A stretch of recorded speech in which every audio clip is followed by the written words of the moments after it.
Have you ever wondered how a boy, a survivor of an unimaginable tragedy, became one of the most feared pirates on the seas? Trafalgar Deepwater Law, a name that resonates with both honor and terror, carries a story that few know in its entirety. Born in the city of Flevence, a place that was supposed to be a symbol of wealth and prosperity, Law saw his homeland crumble under the curse of Amber Lead syndrome. Flevence, once known as the White City, became a field of death, and its young heir, one of the few survivors, carried the weight of that tragedy forever. Law escaped the ruins of Flevence with a single mission: to destroy everything and everyone around him before the same disease that decimated his family took him as well. However, his path crossed with that of Don Quixote Doflamingo, a man whose cruelty rivaled death itself. Doflamingo saw untapped potential in Law, someone who could become a key piece in his dark plans. Thus, the young fugitive was molded in the harshness of the Don Quixote pirates, learning combat skills and developing unparalleled power through the Op Op no Mi, the fruit that gave him the title of Surgeon of Death. But Law's destiny was not to be a puppet in Doflamingo's hands. Thanks to the sacrifice of Rosinante, Doflamingo's brother, Law was freed from the clutches of certain death and corruption.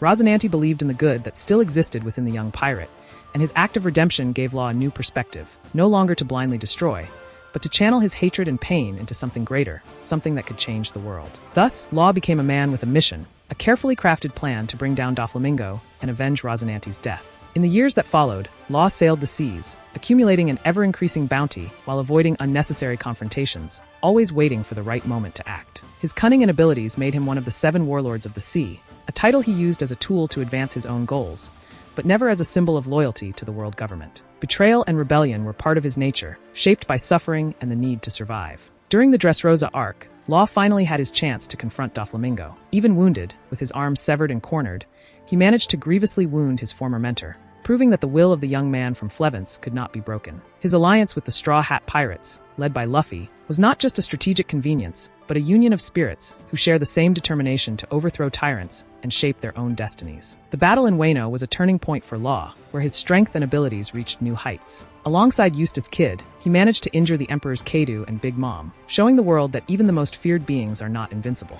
His bounty was raised to Belly 3,000,000,000, placing him on the same level as the greatest pirates in the world, but for Law, the fight was far from over. What motivates a man like Trafalgar Deepwater Law? Is the desire for revenge and the pursuit of justice enough to fill the void left by such a dark past? Or deep down, is Law seeking something even more profound, something he himself does not yet fully understand? Law's journey is one of constant transformation, adaptation, and survival, but also of an endless search for a greater purpose. Now, with the world watching his every move, the question remains, how far will Trafalgar Deepwater Law's determination go? And amid this chaos, what does he truly wish to achieve? Is his life's mission near its end, or are we just beginning to understand the depth of his true objectives? What else lies hidden in the shadows of this enigmatic pirate, and how will his story unfold in the final pages of the great seafaring odyssey?